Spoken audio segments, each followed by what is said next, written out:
Hi, and welcome back to another episode of The Journey with Joe. I want to give a super special shout out to Docent Breweries, San Juan Capistrano. They are really super awesome. If you're looking for a boutique brewery, check them out in San Juan Cap. They are awesome. I'm honored and privileged to have Elmer Morales here, Mr. E Homes.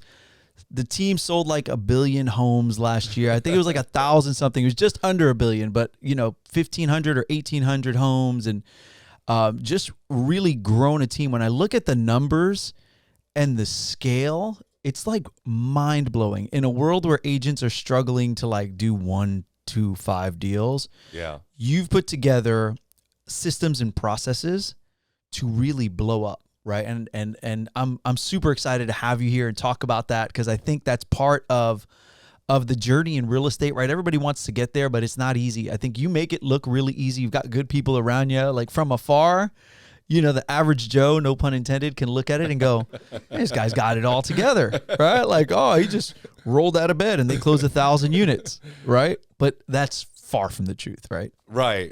And you hit it right on the button. I'm surrounded by great people, good leadership, good staff, people that really want to make an impact, make a difference, are committed to the process, and just kind of a reflection of who the leadership team is. So as much as I would love to take credit for all of that on my own, I didn't have very much to do with it, right?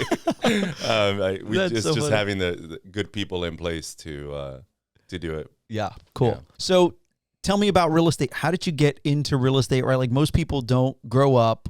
They, when you're a little kid, you want to be a fireman, policeman, teacher, right? Yeah. And then at some point, life throws you a curveball, and you wind up in real estate or mortgage. Yeah. So what happened? How did you wind up in this business?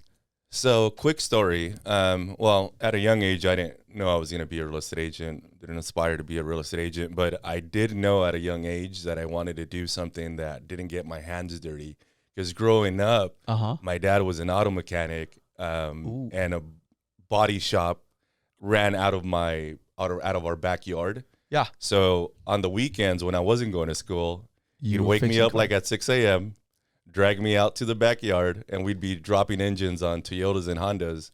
And then I'd go to school on Monday, and I'd have grease all up in my nails. And all the kids would be like, "Hey, so how was your weekend?" "Well, look at my hands." You're like basically right here. Yeah. So at a young age, I was determined not to ever have a job that required me to use my hands. Oh, wow. That's crazy. Like physically and bruise them up and cut them up or get oil underneath my nails. But so 2019, 2020, I already had 2 kids at the time. So I was working at a Circuit City warehouse, and a friend of mine talked to her briefly, saw her driving a BMW, and I was like, "Hey, so what do you do?" Yeah. And she's like, "Hey, I do loans. You should try it. Real estate. Here's a business card."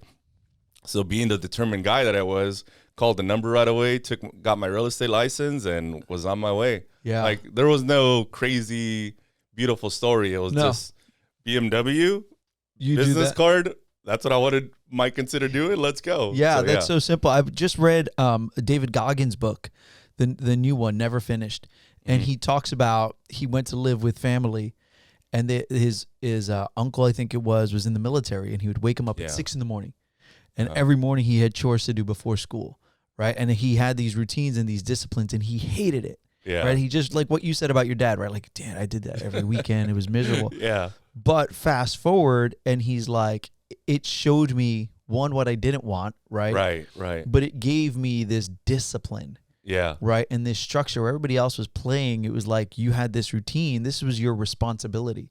Yeah. And to have that responsibility at a young age speaks volumes, because most kids don't have any responsibility at a young age. But you were like, "Hey, mijo, we're going to do this right now." Like, you don't have another option. "But Dad, I want to play baseball." You're like, "Baseball? We got 2 Civics and an Accord. What are you talking about? We're not playing no baseball." No. The crazy thing is, so my dad, I remember my dad always saying, "I'll never work for anyone else. Like, I'm always going to run my own business." And he would share that with all of us, my brothers and sisters. And 11 of us. So it was, damn. it was like he was holding a meeting. So, but the crazy thing is now that I look at my brothers and sisters, a majority of us run our own business. Really? And a pretty successful business. So wow. Whatever he was screaming at the top of his lungs on Saturday morning was working. Dude, he was planting all of the right seeds. Yeah, he right? was. He was. And with the belt. With the belt or a chancla or something, right? He was getting your attention. There was no way. Or a look. That's how it was in my family. It didn't take the chancla or a belt. It was like the look, like, don't make me get up. Yeah. Don't make me come inside to get you. Yeah, that's my mom. I asked for you once. That was it. That was all we needed, right? Oh yeah. My dad had every threat in the world, and my mom was a sweeter version of it. Yeah. But she definitely had the chancla in her arsenal. Yep. So you get into real estate, and very similar to me, right? Because I did the same thing. I didn't know anybody who drove a Beamer. Right. I didn't have anybody in my family who had that level of success, because you equate those things with success at a young age, I think. You do. I think as you get older, you don't, right? No. You're like, no, I don't need that. Yeah. But you saw that, and then you went for it. You were like, all right, she's not all that great. You were probably thinking, right? Like, she's average. I can be better than her. Yeah. And she's driving that. Well, geez, I should drive a Ferrari. Let me call this number. Right. But that's a moment you had to make that decision. Right. Where what separates your path from other people's path is most people took that card and threw it away. Yeah, absolutely. Right? Yeah. Where it's you all were about like opportunity. All about opportunity. All about right? opportunity. I think opportunity is one of the most underused words in the world, because there's so much opportunity out there. It's just either you take it or somebody else is going to take it. Absolutely. Right? And but it's easier to go complain than go get something done. So you get into real estate, and then you close like 100 deals the first year, right? No. Is that how they usually plays out? No, no, man. But that's what we. It's funny though, because that's what we see. Like, we talked about HGTV, right? But that's what people see, all right? And that's the whole reason that I really want to do this, is because I think people need to understand that there's no, like Zig Ziglar says, right? There's no elevator to success. Zero. You take the stairs. Yeah. And every step it's like that scene in Home Alone. You remember Home Alone when the guy had his feet in tar? Yeah. Right? And you're like trying to get your feet up. Like, yeah. That's the road to success. It's literally that. By the way, I just made that analogy up right now. That was really good. That was a good one. That was a good one. That was a really good one. Writing that one down. Yeah, that was really good. But that was it. So tell me, just like getting in the early struggles, right? Like early beatdowns. So actually, early on, I was fortunate enough to have a little bit of success. So at the time when I just started, like I said, I mentioned I was working at the Circuit City warehouse. I got some Circuit City. Yeah. Went under. Thank God I moved. So it was a pretty big warehouse, a lot of staff, a lot of guys I built a relationship with. So these guys entrusted in me to, I was 20. So why wouldn't you trust a 20-year-old with your biggest investment of your life? And they gave me a shot and just started selling homes for some of these guys, and, put a couple deals together, a couple escrows. And then I was like, hey, this is easy. Yeah. I'll see everybody later, quit my job. But it was pretty steady. Yeah. Like my business, I was doing 6 to 8 to 9 to 10 deals a year. Yep. Pretty early on. But I was just coasting. I never treated my business like a business, like a lot of people do, right? Yeah. I think that's most real estate agents, even mortgage, loan officers, they don't treat it like a business. Yeah, that's most people that are entrepreneurs. Mm-hmm. They know what they want to do. Yeah.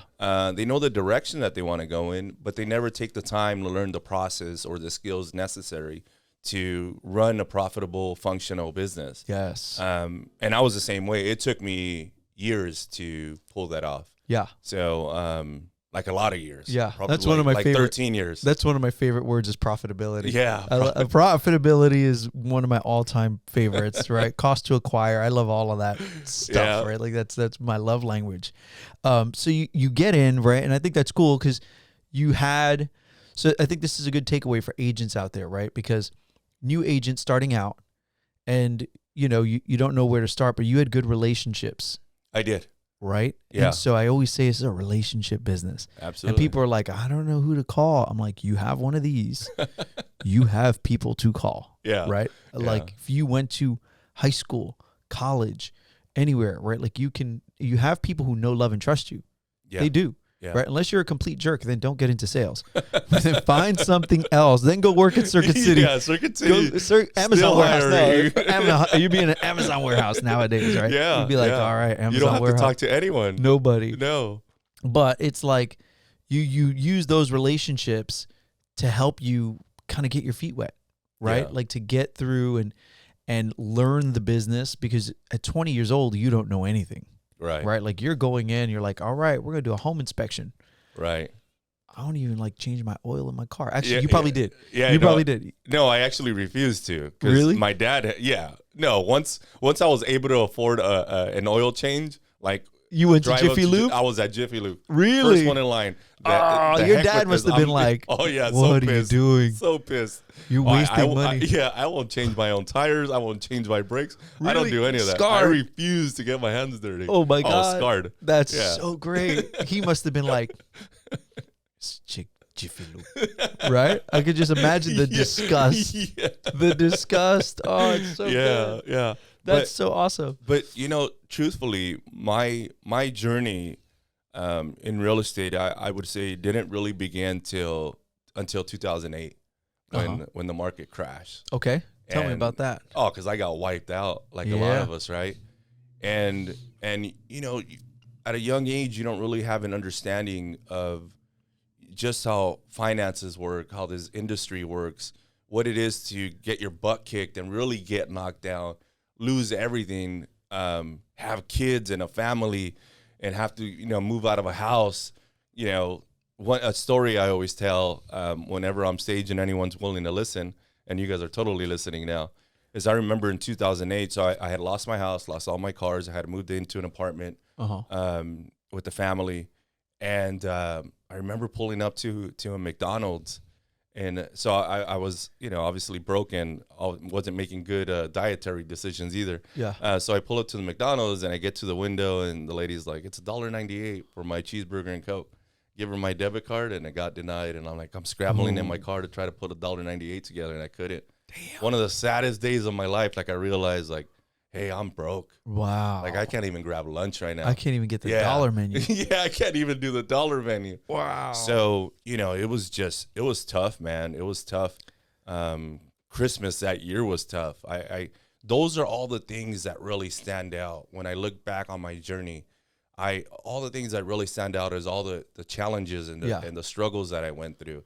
Yeah, there was highs and lows, but like I used to hear the words, it's not about, the end, right? The end game. It's about the travels and the journey that it took to get there. Yeah. And you don't realize that until you're much older or you've been through the process. But now, like, I'm glad I experienced all of that. For sure. Because, it gave me the grit and determination to really get through any struggle that I hit now.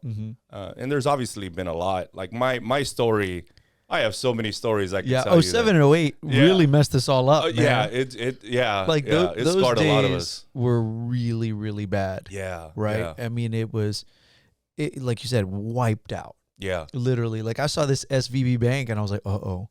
Don't let me know we're going to get the implodometer going again. Like, that's not going to be good. Like, I'm calling our CFO. I'm like, hey, are we okay? Yeah. He's like, come on, bro. Yeah. Leave me alone. Yeah. I'm like, all right, just checking. But so I'll share with you, because we talked about opportunity, right? Yeah. I love that word, by the way. It's something we voice and talk about all the time at our brokerage. But I want to talk to you about an opportunity that I took back in 2008 when I'm broke, right? So really quick story, because it'll lead up to what I'm going to talk to you about. So that Christmas, right, I remember bringing my boys into the room and sitting them down on the edge of the bed, and they're like 5 or 6 at the time. And, I'm sitting there and I'm like, hey, boys, Dad can't afford to buy you Christmas gifts this year. Like, I really couldn't afford to buy them anything. Oof. And I'm bawling, I'm crying. And I remember, making a promise to them that I would never, ever let this happen again. Like, I was committed, determined. Like, you just know when you say something that you really mean. In your soul. Yeah, like, there is nothing that's going to stop me. Yeah. So now I'm going to get to the opportunity part. So that September, October, that summer, I had a buddy of mine who was talking to me about REOs. And I didn't know what REOs were at the time, but he's like, hey, Elmer, I think the REO business is coming back. You should really take advantage and sign up for this website. It was through Wells Fargo Premier Agent, PAS. I said, okay. So I signed up. And shortly after, they started sending me requests for BPOs, broker price opinions.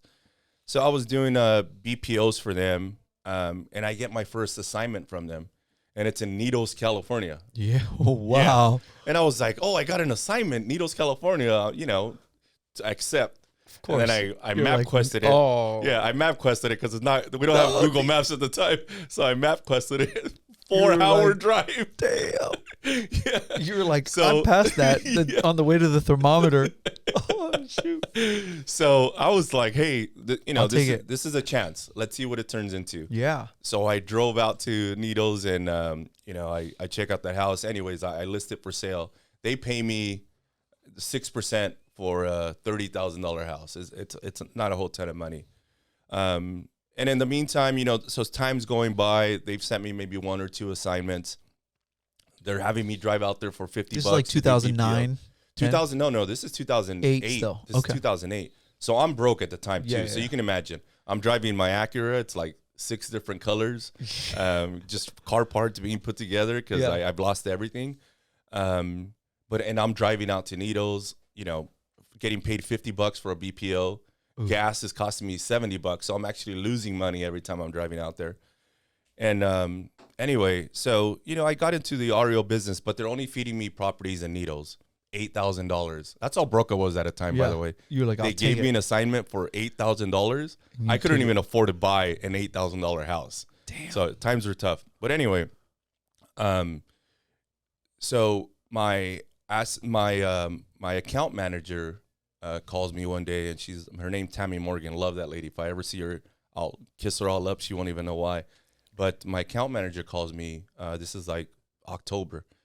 She says, hey, Elmer, just calling you to let you know I have another property for you. And in my mind, I'm already thinking probably Needles. And she says, yeah, it's in Needles. I said, okay, you know what? Send it over, right? Like, it is what it is. But I remember hanging up the phone, and at the time, it's a desk phone. So I remember hanging up the desk phone.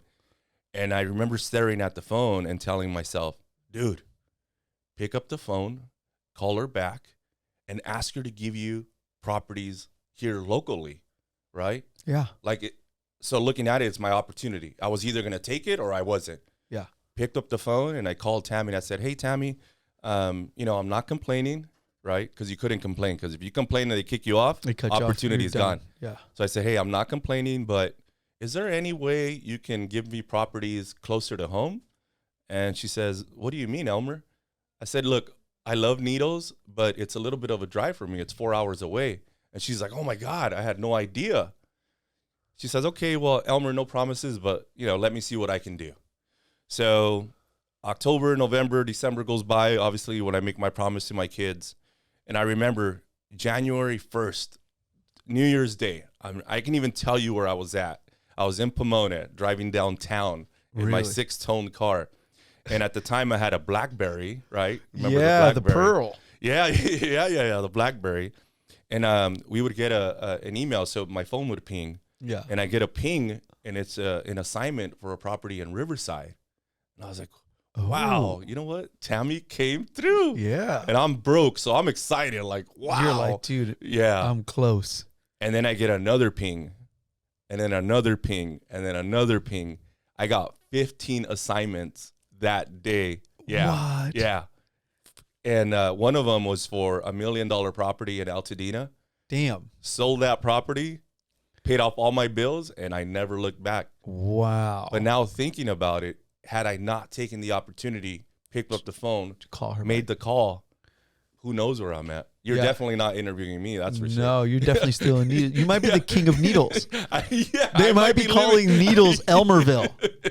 I'd be living in Needles right now. You'd probably be living in Needles. Yeah. Damn, what was her name? Tammy Morgan. Tammy Morgan. Love that lady. Man. Saved my life. Tammy Morgan, you are a saint. Yeah. Super rock star. So 15 in one day. Yeah, 15 in one day. So it just became a steady thing after that. And it really catapulted me into, production and having an understanding of how corporate works and how you should run a business, because you need to have requirements, right? Yeah, they wanted you to do it their way back then. Yeah, like my way or no way. Or no way, yeah. And they held all the cards. They were like huge now. Yeah. Yeah.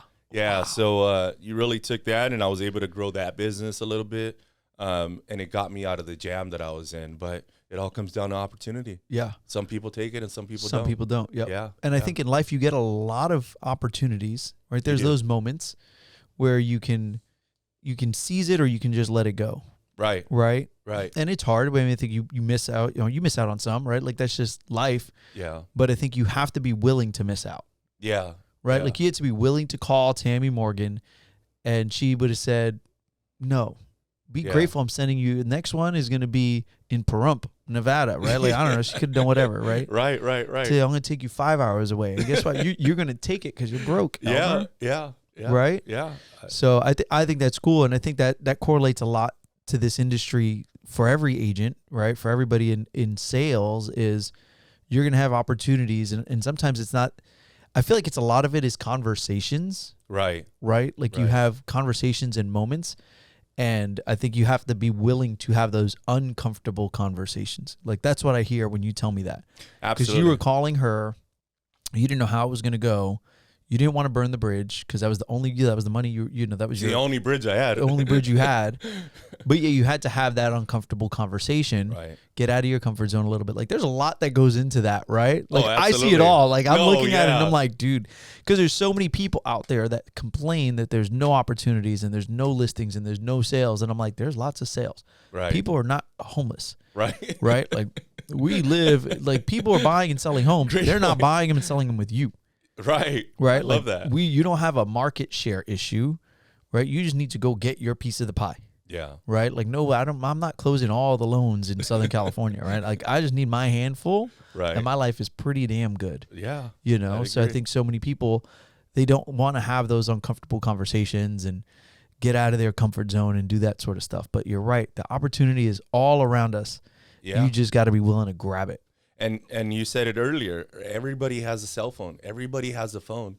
And there's so much opportunity if you just pick it up. Yeah. You just got to pick it up and dial, right? Like you said, have conversations with folks. That's it. It doesn't always have to equal a sale. Yeah. But you're setting you're watering the seeds that'll eventually, down the line harvest and pay off. Yeah. So but it's really difficult for folks to understand until you get beat up or you have to quit the industry, and then looking back and realize, hey, maybe if I would have listened to Joe, I'd be well off. But I was talking to a friend this morning. We were doing a little coaching call in the morning, and we talked about you have to be addicted to the activity right now. Yeah. Right? Like addicted to the activity. And yesterday I was in a little bit of a funk, and I'm like, man, I'm busting my hump, right? Like, like I'm putting in 60, 70 hours. Like I'm grinding, right? I'm a grinder. Like that's just me. I'm not the smartest, but I'm the hardest worker, right? Like I pride myself to be the hardest worker in the room. And she's like, we just got to be addicted to the activity because the results aren't going to show right now. Right. In this market where there's less sales, there's less listings, people are less motivated, right? They have rates and this and that and this. But if you keep doing the activity, right, and be addicted to it, calls, door knocking, mailers, right, online, like whatever marketing stuff you're doing, like be addicted to that. Yeah. You're going to get the results. And when the results come, it's going to be 10 times what you would have done than if you were just sitting and waiting and seeing what the market does, right?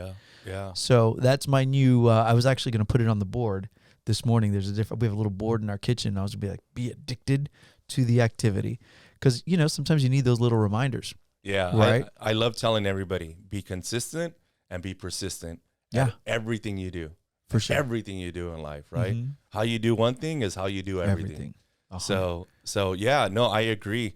And I was just having this conversation with someone, I think my girlfriend earlier this week, about like what wakes you up in the morning.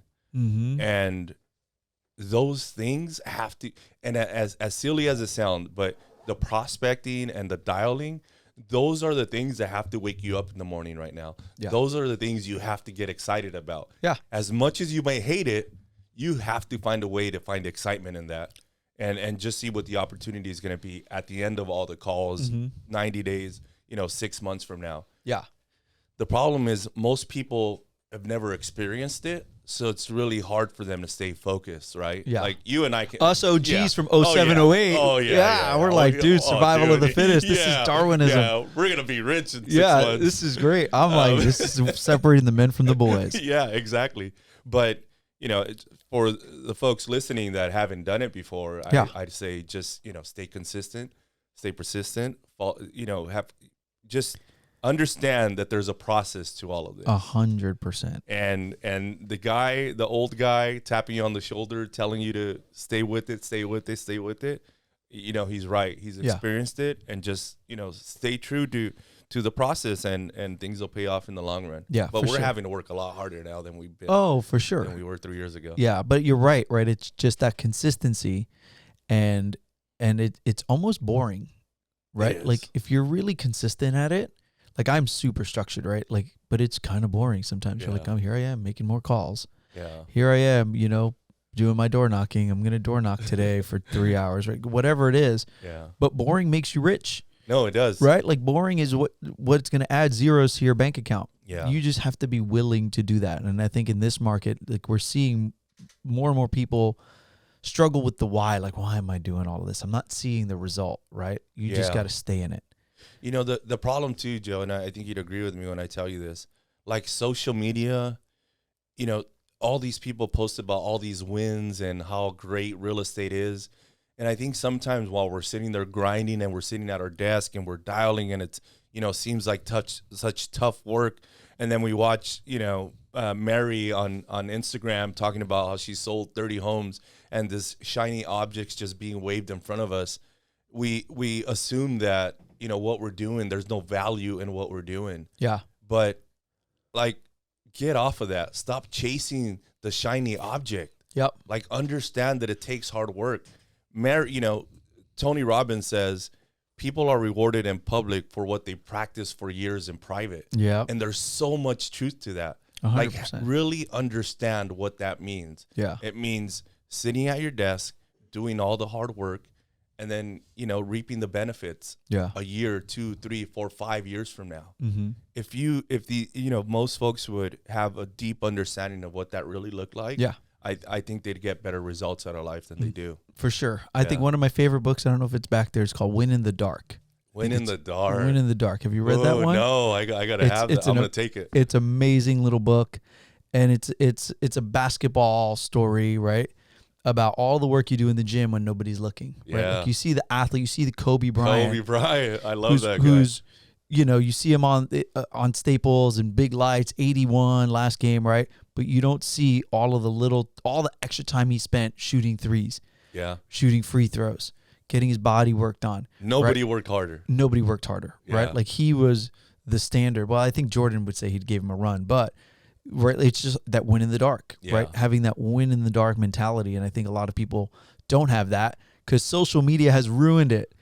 Right. And I'm on social, right? Like it's the pot calling the kettle black, right? Like I do the social media thing. I do it for branding, right? So people see me. Yeah. But I do think like one of my favorite lines is that comparison is the thief of joy. Oh, wow. That's a good one. Right? Yeah. Because you look at Mary and you're like, damn, Mary got her shit together. Mary got a nice car. Mary got like nice clothes. Look at her. She's fancy. Yeah. What you don't know is that Mary's got $100,000 in credit card debt. Yeah. And Mary's husband and kids hate her. Yeah. Right? Or poor Mary. Sorry, Mary's out there. Yeah, right? But Mary, just got unfollowed. I just got unfollowed by 5 Marys. But it's true, right? Like we don't see that. You know, you don't know the whole story. And so it's hard to like you look and you're like, damn, they're doing so much, right? Like all you can do is focus on what you can control. Right. And if you focus on what you can control, you do that at a super high level, like you're going to see the results. Yeah. Like that, there's no secret sauce, right? Consistency, persistent. Yeah. Agreed. And again, just, those shiny objects, like we all eventually get there. Yeah. Well, I don't say we all, right? No. Because some of us just don't put in the work, right? But the satisfaction of getting there and arriving, right? it's so fulfilling, and it's so difficult to understand to somebody that's never been through the process. But you know, anybody that's listening right now and going through any sort of struggle, I would tell you, it's like my 2008 right now. And the opportunity's there. You just got to stay consistent and persistent with it, and things, I promise, will work out at the very end. Yep. They always do. They always do. They always do. So yeah, that was my story. Yeah, I love that. I love kind that. of catapulted me into the real estate industry and made a name for myself. Yep. So then, when did you start the brokerage? Like, when did you go eHomes? Like, I've seen the name and the orange E like all over. I'm like, what is this E? But when did you like form eHomes and start that, or has that been around for a long time and then you just hockey stick? No, so there was a hockey stick moment, but so 2013, I was a big Zillow guy, right? So I don't know if you remember, but back in the day, if you mentioned the word Zillow around agents, it was like pitchforks and knives, and you know, they were gonna stone you to death. Yeah. But I was that guy. So I got a phone call from my Zillow rep, and he was like, "Hey, you should buy, you know, some Zillow advertisement." So I, you know, after the 300th call, I was like, "Okay, let's do it. I'll start off with $250." And you know, at the time, I was like, "Wow, $250. That's like a car payment." This is like 2013, and I took the leads and I worked on my stayed focused. So I took that $250. I closed my first transaction, made like 10 grand, 6 grand, whatever it was. And I told myself, well, if $250 makes me $6,000, what is $1,000 going to do? So I upped my spend, and $1,000 made me $40,000. Wow. And I was like, okay, so if $1,000 make me $40,000, what can I do? So I just kept going feeding and feeding the machine. And you know, obviously I started producing more, and I needed people to help me. Yeah. So I started hiring agents, and I had to start a team. And that's when eHomes kind of launched. Yeah. And the E does not stand for Elmer. No. The whole concept was, my focus was on online business. Okay. So e-commerce, right? So I figured the eHomes, right? Like, online business. Easy. Yeah. So that was the thought that went into that. But the problem was, when I was launching my business, right? But I wasn't keeping track of my numbers. Like, I was just throwing money at it and hoping money would come out on the other end. And there was really no tracking and measuring of anything. Oh, wow. So I operated that way for quite a while. And then things eventually get tough, right? Because a lead back in the days cost me $10. Now a Zillow lead will cost you $800. Damn. So you got to be really careful. You really got to track and measure all your numbers. You know, if you want to run a good business, a profitable business. But so fast forward, 2020, I met my partner, who's now my girlfriend too. We partnered up. She had an account with Open Door. I had an account with Zillow at the time. And we shared the same vision as to where the industry was going. So we partnered up. We launched a brokerage, eHomes, as an official brokerage. Yeah. We started off with 18 agents, January 2020, 18 agents, just in time for COVID, because they would shut us down in March. Yeah, right. So we were like, holy smokes, what's going to happen with all of this? But something crazy happened. We went from 18 agents to 225 agents in 2 years. Damn. So hockey stick, right? Really hockey stick. But at the end of the day, like, our brokerage is built around providing opportunity to the agent with our partners, Zillows, Open Door, Home Lights, all those companies that rely on agents to close transactions for them. Mm-hmm. We want to be the go-to source for those companies. Yeah. We want to tell those companies, hey, send your business here, because we have all the training, all, you know, the scalability. Yep. We track all of our KPIs, and we just know what we're doing. Yeah. So we've taken that model, and that's what we're running with. And nice. We've been able to attract some good agents and really build a business around it. 18 to 220. Yeah. With the pandemic with the pandemic. Yeah. Dude, yeah. that's crazy stuff. Yeah, some good numbers. And a couple of offices, right? Like now there's 2 or 3. You're trying to grow the more offices. Yeah. So Where's your main office? Chino. We have an office in Chino. That's our headquarters. And we have an office in Newport Beach. We have an office in Carlsbad and in Downey. Oh, wow. Cool. The ultimate goal is to really expand through all of California because, we get asked all the time, when are you moving to Arizona? When are you moving to Dallas? Yeah. And our thought process is if you can conquer California is the 7th biggest economy in the world, by the way. Yeah. If you can conquer California, you've done something pretty impressive. Yeah. So there's no reason to try to conquer Kentucky. No. Nobody wants to conquer Kentucky. No offense, Kentucky. Although, but you're right. Needles, California, I got to tell you, I'm coming for you, baby. I mean, Needles. Yeah, it's California. Yeah, Needles, California. Needles. Yeah. So we got to open it up. You got to open up Needles. That would be hilarious. Yeah. So that's the 5-year plan is to open up multiple offices through Southern, Central, and Northern Cal. Yeah. Wow, that's super cool. Yeah. Super cool. Well, we're going to take a quick little break, give a shout out to our sponsor, and then we're going to talk some more fun real estate stuff and your journey with other stuff. Yeah, for sure. Cool. If you're looking for a really cool brewery with an awesome feel and vibe and great food, check out Docent Brewery in San Juan Capistrano. They focus on great craftsmanship, community, and independence, bringing you all different styles and different beers for you to try. Check them out, Docent Breweries, San Juan Cap. Now back to the show. Hey, we're back with Elmer Morales here, and so you started telling us about growing the business, right? Yeah. So from 18 agents to 25 to 25, right? Yeah. And that doesn't happen overnight, right? Like, I mean, I guess you could put an ad out in the paper or Craigslist or whatever, and you'd get people, right? But getting them and keeping them is 2 different things, right? And then I'm curious to know, like, what's that process like for growing and training and retaining those agents? Because you come and you want to do real estate, but you need to learn, right? You need foundation. Yeah. So talk to me a little bit about that, about processes. I love processes and systems and stuff like that. And it's not easy. 18 to 200 is ooh. Yeah, well, there's a whole lot. There's a whole lot that goes into it, but I know we're limited on time, so I'll point out things that really stand out. One thing we focus on as a brokerage is accountability, right? So most folks ask or they'll tell you they want it, but at the end of the day, 9 out of 10 really don't. So what that looks like at our brokerage is, so if we're handing you business, right? So if we're telling you, hey, here's a potential seller, and you got to call them and set up the appointment, we have to make sure that you're doing all the things that it takes to make sure you turn that into a sale at one point. Yeah.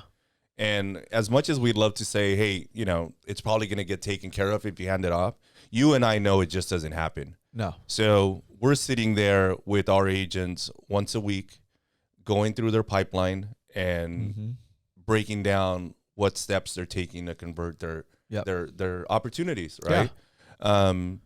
And another thing too is we all operate off of the same CRM. Okay. So we use Follow Up Boss. Shout out to Follow Up Boss. Yeah, maybe as a sponsor next time. Yeah. But the reason for that, the entire company has to use it. The reason for that is all of our leadership has to speak the same language. So if we all have an understanding of the specifics of this CRM that we're using, then we can coach to it. It doesn't matter who you send our direction. Like we can sit there and coach John, Jimmy, Mary. Shout out to Mary. Mary. Right? And everybody speaks the same language. You all have an understanding of what we're all doing, right? Yeah.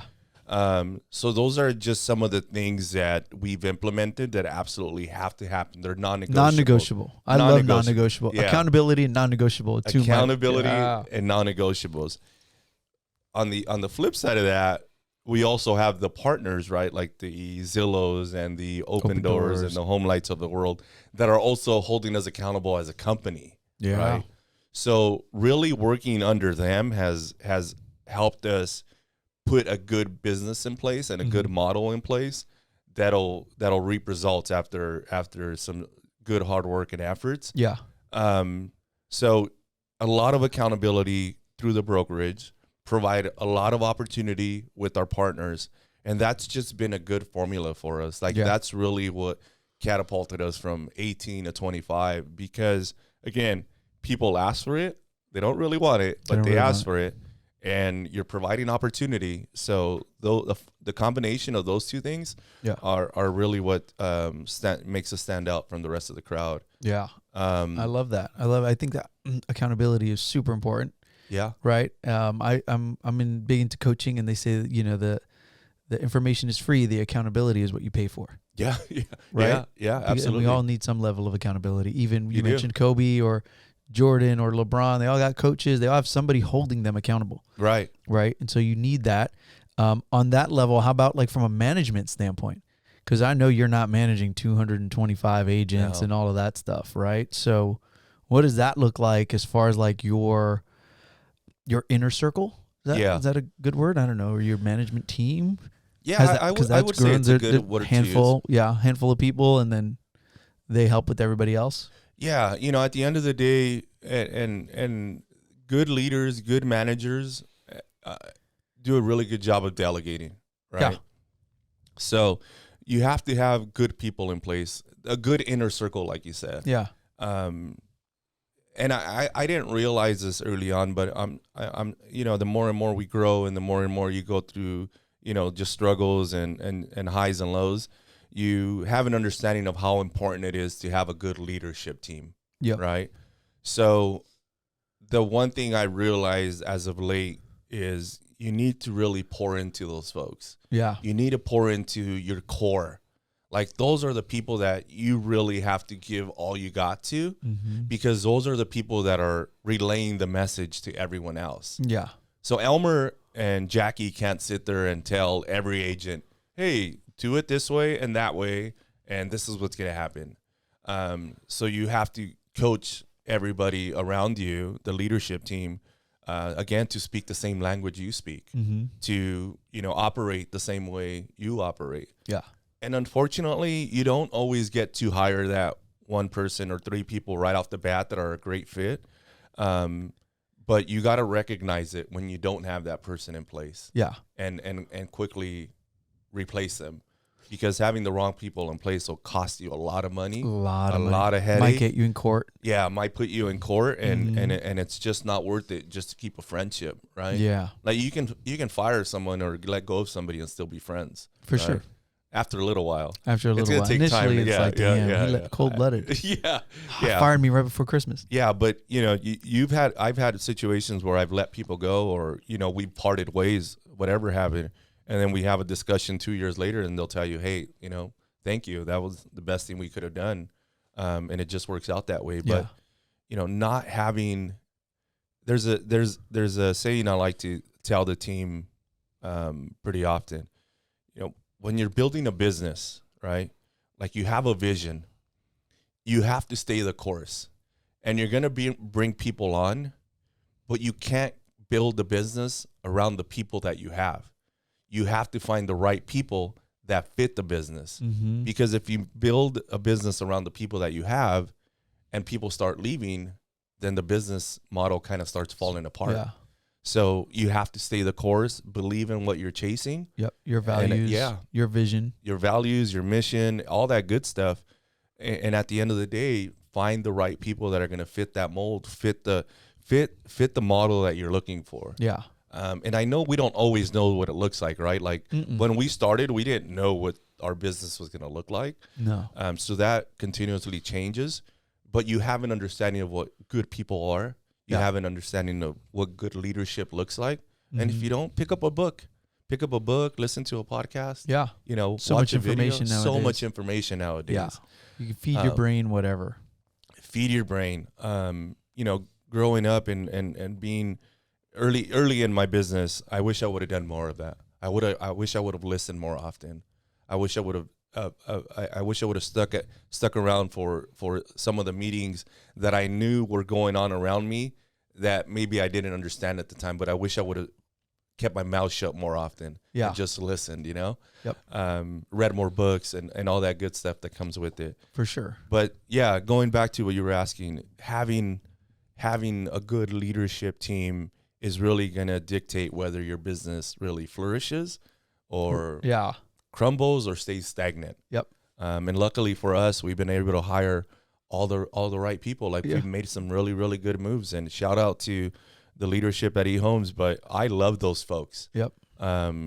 Getting out of my cancer journey, like that's the one thing I was focused on. And I'm not even really out of it, but coming out of the hospital, I should say. Yeah. The one thing I'm really focused on is trying to figure out a way to help them get better. And in return, they'll help me get better. 100%. It'll push me to do that as well. So yeah. Super excited. That's what wakes me up in the morning is those folks. All those people. Yeah. Right? All those people. It becomes less about you, more about them. Absolutely. And that's a huge shift in life. That's life, man. Right? That's life. When you make it about others, it's like, all right, it doesn't matter for me to get that BMW anymore, right? Yeah. Like I want to help you get that BMW. Yeah, yeah. And so much, like, you hear that all the time, though. We hear it all the time, It sounds so cliche, right? Yeah, yeah. But and how long did it take us to really understand that, though? Mm-hmm. Like, I heard that at age 24, age 28, and I was like, yeah, right. Like, do for others, and you'll benefit from it, or whatever it might have been the saying at the time. And I was like, I don't know what that means. But now I have a really good understanding of what it means. Yeah. And that's what that's what excites me in the morning. It's getting up to help everybody around me get better and win, and like really win, though. Because some people say, hey, I want to see you win. But they don't really want to. I just don't want you to win as much as me. Yeah. Like you can win, just win a little bit. I gotta stay in first place. I want to see you win. Just don't pass me up. But at the end of the day, the beautiful thing again about our leadership, and I keep bringing it back to them. But I'm just so impressed by them. It's it's all about watching everybody around them win. Yeah, that's cool. Yeah, that's special. Yeah, that's really cool. Yeah, it puts a big smile on my face. Yeah, I love it. I love it. So, so you mentioned your cancer journey, and you've been battling that. And I think cancer is one of those words that when you hear it said to you, changes your life. Oh, absolutely. Whether the doctor's saying it to you or a loved one saying it to you, like they have it or whatever, right? Like the C word is the C word. Oh, yeah. So like it gives me goosebumps on my neck. Talk to me about that, right? Like how was you get diagnosed? And you could share as much or as little as you want, like no pressure here, but like the mindset of like you get this diagnosis and now it's time to fight. Yeah. Right? Yeah. Yeah. So late 2020, I got hospitalized and doctors really didn't know what was going on. So I was sitting at the San Antonio hospital there, which was close to home, and they couldn't find out what's going on, so they transferred me over to UCSD, Cal State San Diego. Mm-hmm. And shortly after, doctor walks in, and just a few days later walks in and says, "Hey, so you have T-cell lymphoma cancer." And I was in shock. I was like, "What? Yeah, what? And he walks out, and you start calling family and stuff, but it's just it doesn't really hit you, or it does in a weird way. I don't even know how to explain it.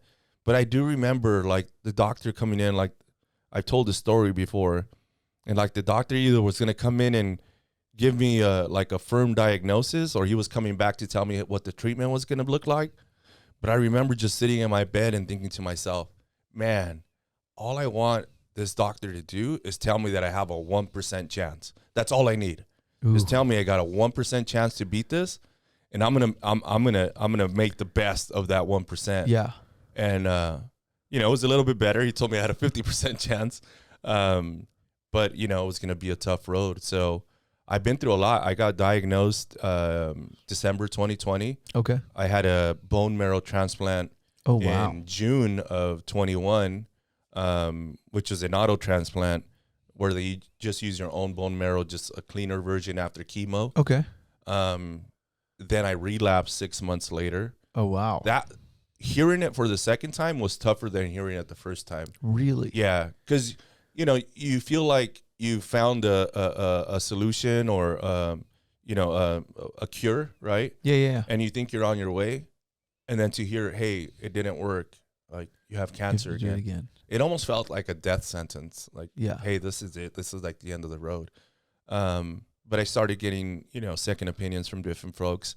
Ended up traveling over to City of Hope here in the city of Doherty, and got a second diagnosis. Doctor walks in and says, "Hey, yeah, we're gonna give this another run.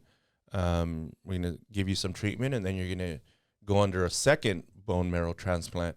But this time it's gonna be from a donor." So luckily, I was able to find a donor. I had the second transplant in September, just recently, 7 months ago. And that journey's been tough, man. Like, Really? yeah. Like, it might sound silly to most folks when I say this, and I get emotional saying it, but like, cancer was a blessing for me. Like, it really was. Like, it put a lot of things into perspective for me. Mm-hmm.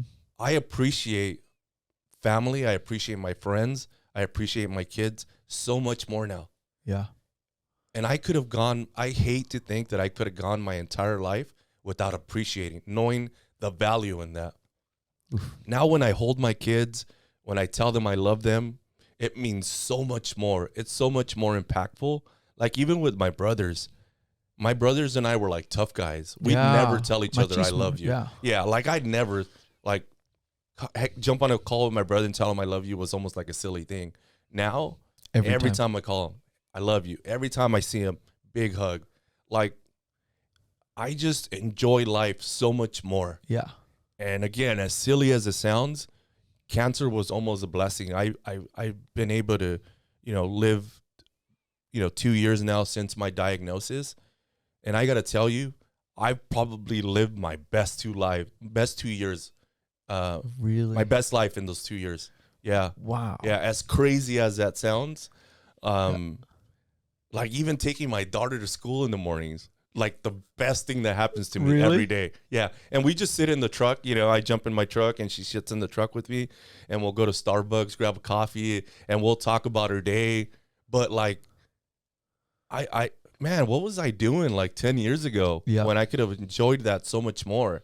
And, for the folks listening, like, just sit down, take a look at life and what's really most important to you, and make sure you're like really enjoying that daily, because you just don't know when it can be taken away from you, right? Like I was just sharing with you on the way over here, car accident right in front of me. Somebody's life could have been lost. We just don't know. Yeah. And we always sit here and say, we'll do it tomorrow. We'll do it tomorrow. Yeah. I'll take it.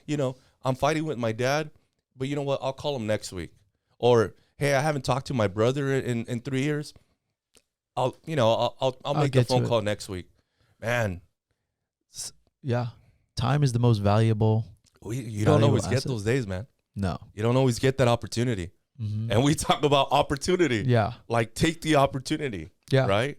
Well, the cancer made you realize, like, all of those moments are super special. Super special. Right? Super special. And you don't know which moment's going to be your last. Because you're right. When you hear cancer, you're like, death sentence. Right? Like, it's the Grim Reaper. Yeah.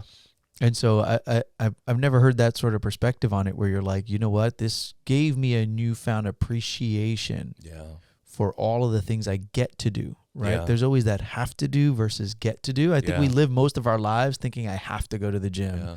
I have to wake up. I have to come to the office, But it sounds like you're looking at it like I get to. Like, you hit it right on the button. I love that. Bro, that's so good, right? That you said that. I get to. You get to every day. You get to call your brother and say, I love you. You get to drive your car. You get to drop your kid off, right? Yeah. Like, I think that's super, like, that hit me at home, because I'm like, man, like, there's lots of those moments I've missed out on. Yeah. And you don't need to have a diagnosis to have that appreciation. No. Right? But so many of us are just going.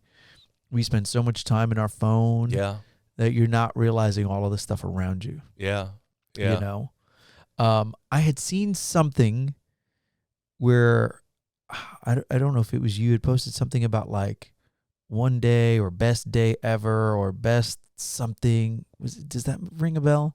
I think I had I don't know if it was you or if it was Jackie. It was probably Jackie because I know she's more active on social. Super active, yeah. It was like, enjoy the moments. I can't remember what it was. I wish I would have remembered it. I remember it was something along that lines, right? Yeah. Where you're just like, kind of like the Carpe Diem, where it like seize the day, but it was, you have to live today. Maybe I remember it was a post. Live today. Maybe it read, cancer may take my life one day, yeah. but it's not today. Not so today, today. I'm going to live my best life. Yeah, and say that's that again. really me. So cancer may take my life one day, but it's not today. So today, I'm going to live my best life. Yes. And that's truly what I do. Right. That's truly what I do. Yeah. Like you and I barely met for the first time today, right? Yeah. But like it's like we had known each other forever. Like, right. Hey, what's up, man? Like, yeah. handshake. That's really how I live my life now. Yeah. Like with everybody I run into, right? Like there's no room for being upset, being disappointed, hating your job. Like if you hate your job, quit. Mm-hmm. Go find something that you love to do. Yeah. Like change all the stuff that you hate in your life or that just doesn't work for you and go a different direction with it. Yeah. It's so easy to do. We fall for the trap of, oh, but what if, you know, like who cares about what if? Yeah. You know, just chase it. I just had this conversation with my daughter yesterday morning on the way to school. She asked me about what if. I think just the word itself, and I tell my daughter, I hate those two words because what if keeps so many people in shackles, right? Mm-hmm. Like so locked up from moving forward or chasing a dream, whatever it might be. Yeah. Like, what if you really did take the chance or the opportunity and everything turned out in your favor? Yeah. How beautiful life would be, right? Mm-hmm. The problem is most people take that what if and they fill in with something negative. Yeah. It's always negative, It's right? always Most negative. of the time when we hear it, yeah, it's negative. It's always, but what if fill in the bad thing, yeah. right? As opposed to being like, hey, what if I do this and something great happens? Yeah. Or what if I do this? What if I, do like in your daughter's example, what if I work extra hard and I get a really great grade? Yeah. Right? Instead, she's thinking, what if the test is really hard and I do bad? Yeah. Yeah. Right? How old's your daughter? 8. Yeah, 8. my daughter's 12, right? Yeah. She does the same thing. She's Yeah. like, but what if I fail? I'm like, how about if you get 100? Yeah. And Great she's response, Dad. Yeah. She's yeah. like, I'm like, it's gonna be so great when you get 100. I'm like, where are we gonna go? Where are we gonna go get? Are we gonna get McFlurries or are we gonna go to Dairy Queen when you get 100? And she's like, Dairy Queen. I'm like, yes. And then she gets a damn 100, and I'm like, all right, let's go. I'm getting a large damn cookie dough, whatever they're called, blizzards. You know? Yeah, the blizzard. But it's true because and I think adults do it, right? Like we're using the kid as an example, but I do it all the damn time. Like I am a space, like I am a mental midget, right? In a lot of ways. And I fight that battle in my own head all the time. Yeah. Right. Something as simple as calling you to do this, right? Like Frank had given me your number weeks in advance. Yeah. And I was like, call Elmer. How about if Elmer tells me to go kick rocks? How about if Elmer's like, stupid lender, don't call me? How about if Elmer's like, take me off your list, right? Like, like I'm being dead honest, right? Yeah. Like that's just me. Like that was exactly it until finally one day I was like, I hope he doesn't answer. Like that's a true story, right? Like that's how that shit went down. I was like, I hope he doesn't answer. This is Elmer. I'm like, hey, I got your number, right? Like, but I think we all have those what ifs, and they turn into bad things. Yeah, you know. Yeah, we automatically associate what if with negative, right? Versus what would happen if we associated what if with everything positive. Yeah, right. It's all mindset. It's all perspective. Totally mindset. Right? Yeah, that's why you got to work on it, right? It's the most important muscle. Nobody works on it. People want to have big triceps, biceps, right? But they're mentally, they're not there. Even on my way over here, while I was not being a superhero and saving people out of their cars, dun, dun, dun, dun. I was listening to a YouTube video that I've saved. I started listening to this video back in, I think it's 2013 or 12. Whenever I would get down on myself or I was like lost or confused, I'd just play this video. It's like 5 minutes long, inspirational. Oh, nice. But I've listened to this video well over like 5,000 times. And I listened to it on the way over here, just, trying to pump myself up, get ready for, I didn't know what was going to be asked, but I wanted to be ready and motivational and stuff. So, everybody should have that though. Everybody should have that one go-to that gets you out of your funk, whether it be, hanging out with kids, a video, reading a book, whatever it might be. Yeah. Like just have that go-to that helps you get out of those situations. Get out of a bad space. Yeah. For me, it's 90s hip hop. When you walked in, you probably listened. It's like random 90s hip hop. Yeah. Or I listen to a lot of audibles and stuff like that. Oh yeah. I love books, and I'm constantly working on that stuff. Books are good. One thing I wanted to touch base on, that I saw was really cool, was your son works for you. Both my boys. Okay, so I saw Best one thing in the world. So I saw one that I thought was the greatest. Who's the oldest? Somebody with an A. No, that's the youngest. That's the youngest. So yeah, they're only 18 months apart. Okay. And my oldest looks like my youngest. Really? Joseph is the oldest. Austin is the youngest. Austin. So I saw a post about Austin. Yeah. You made him an ISA. He's like, I'm going to work for you. Yeah. How'd that go as an ISA? So, he gets out of school, 19 years old, starts going to college, but quickly realizes that's not for him, and that's fine, right? So he comes to work for me, and I bring him in as an ISA. So an ISA, for people that don't know, is someone that sits on the phone, calls buyers and sellers, dialing, sets appointments for a realtor. That's all you do all day. This guy stunk. Like after 90 days, after all the coaching, his heart just wasn't in it. Yeah. And he was horrible. Yep. So I just walked up and said, hey, like, this is like, I've given you plenty of warnings. Like, you're done, dude. Yeah. Get out of here. Don't come back again. So he left and he went off and he got a job at Walmart, got a job at Target. I don't know where else he worked, but he hated every job, right? And he didn't tell me that he was still going and continuing with his real estate exam courses. And he ended up passing his exam, right? Yeah. And he just shows up one day like, hey, Dad, I got my license. This is what I want to do. Like, all right, well, we'll give this another run. Yeah. This time around, totally different. Really? Like, this dude was a machine focus. Like, everything that we would ask him to do, just like, okay, okay. Just a head nod, super quiet about it. Gave him his first, like, real buyer that we felt like he could convert. Knocked it out of the park. Like, great reviews from the client, 5-star reviews on Zillow. Yeah. I would look at his database, and it was just like a poster child of how you need to use follow-up boss. Yeah, how you should use follow. Yeah, like total commercial. Yeah. And it just took off for him. So the kid, everybody thinks, oh, well, your dad's, been in the business 22 years. He's giving you all the business. You don't have to work for it. It's actually the total opposite. Like, I make it tough on my kids. Yeah. I'm not giving them anything. Like, I'll give you a lead before I give it to him. That's how tough I want to make it. Yeah. Like, you got to earn it. You got to earn it. So, but he's done it. Like, he's earned everything that he has. And he had a great year. I think 22 or 23 sales last year as a 22, 23-year-old. Nice. Making some money. Dude, that's crazy, right? Yeah. I saw humble. that. I thought it was super cool, right? Like, I love that you brought him in. You're like, hey, I need a job. Like, all right, you're going to get entry level ISA. Yeah. Right? Didn't do good at it. No, got fired. But then I saw that you wrote, in typical Morales fashion, he came back. Yeah. Right? Yeah. He came back in typical Morales fashion, and he didn't, like your dad, I don't want to work for somebody else. Yeah. Right? Like, maybe he didn't know that, but it was inside of him. Yeah. Right? And he's like, hey, I have to do this. Right. This is going to be my best opportunity. And dude, I love that. Like, when I saw that, I was like, I have to ask him about it. Right? Because for me, like, as a dad, I would be like, I'm the shit. Like, my kid, that's my kid right there. My kid's a killer. And I have daughters, right? I'm like, she gonna take all you fools out. That would be my attitude, right? Like, so I'm assuming somewhere in your head, you're like, I can't wait till he's number one. You have to. See, I'm so competitive. No, I'm super competitive. I would be like, my daughter's going to slay all of you fools. And I would say fools to all of them. I'd be like, listen, don't let her beat you, because she's 20 and she going to do it with a smile, but she going to come at you ruthless.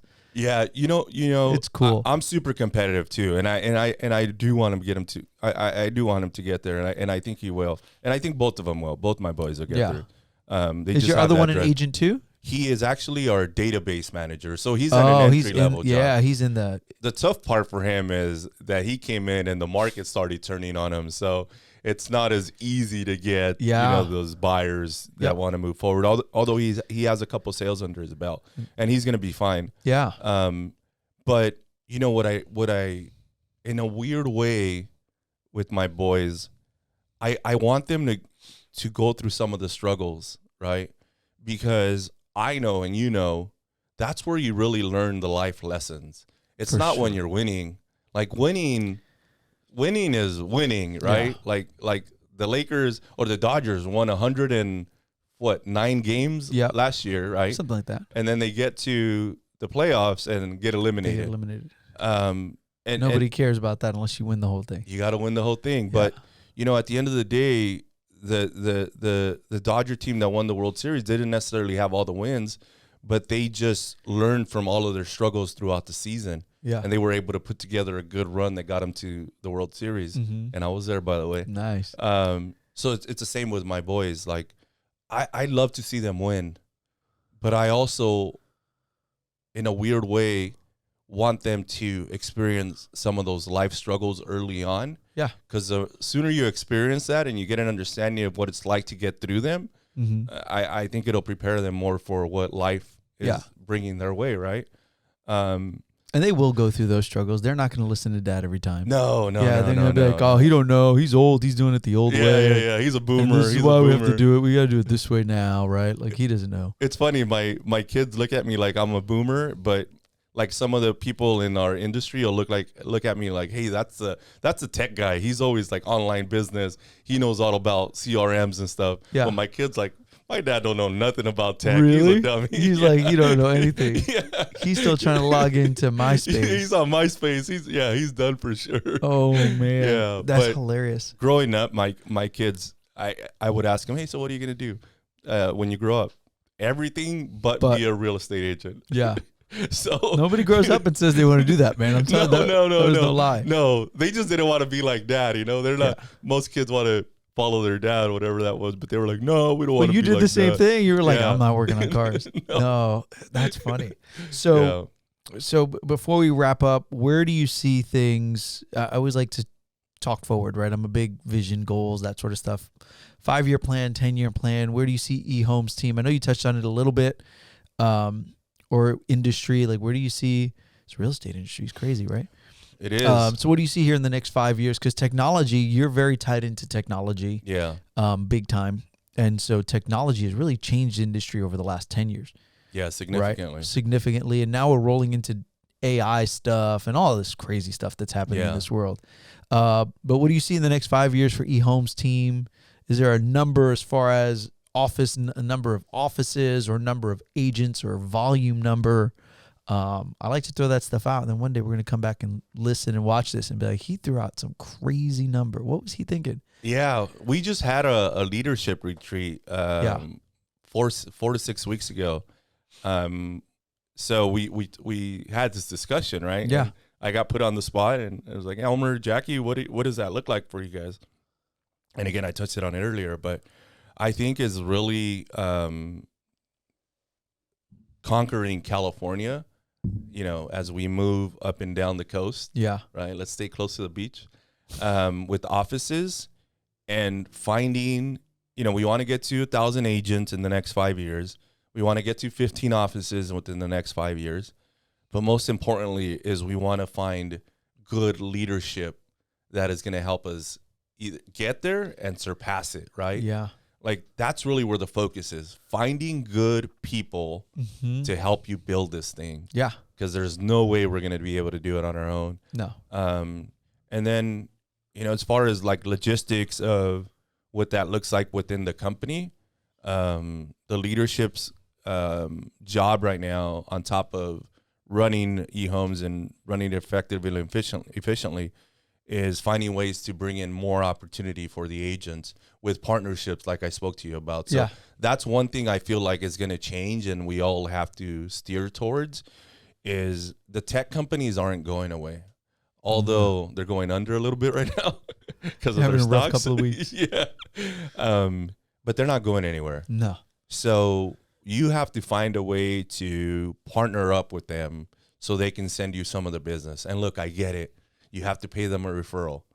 At the end of the day, if John Smith called you from the East Coast and sent you a lead, he'd want a referral too.